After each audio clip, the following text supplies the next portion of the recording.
D I G traffic Karachi Pir Muhammad Mansha کی جانب سے بہادری کا مظاہرہ کرنے والے ذوالفقار آباد ٹریفک سیکشن کے افسران و ملازمان کو CC سیکنڈ اور نقد انعام سے نوازا گیا۔ اس حوالے سے مزید تفصیلات جانتے ہیں ہمارے چیف رپورٹر کراچی جاوید محمود ارائیں سے۔ جی کیا تفصیلات ہیں آپ کے پاس، بتائیے گا۔ بالکل، D I G traffic Karachi Pir Muhammad Shah کی جانب سے جان فشائی اور بہادری کا مظاہرہ کرنے والے ذوالفقار آباد ٹریفک سیکشن کے افسران و ملازمان کو CC سیکنڈ اور نقد انعام دیا گیا۔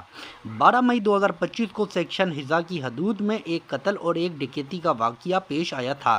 قتل کی واردات میں ملوث منیر نامی ملزم کو موقع واردات سے گرفتار کرنے پر ذوالفقار آباد ٹریفک سیکشن کے ریکارڈ کیپر عمران گجر اور assistant sub inspector Tariq Mahmood کو D I G traffic Karachi Pir Muhammad Shah نے CC سیکنڈ اور نقد انعام دیا گیا ہے، جبکہ D I G traffic Karachi Pir Muhammad Shah کی جانب سے ڈکیتی کی کوشش کو ناکام بنانے والے ذوالفقار آباد ٹریفک سیکشن کے آفیسر نثار ستو اور کانسٹیبل محمد ابراہیم کو بھی CC سیکنڈ اور نقد انعام دیا گیا۔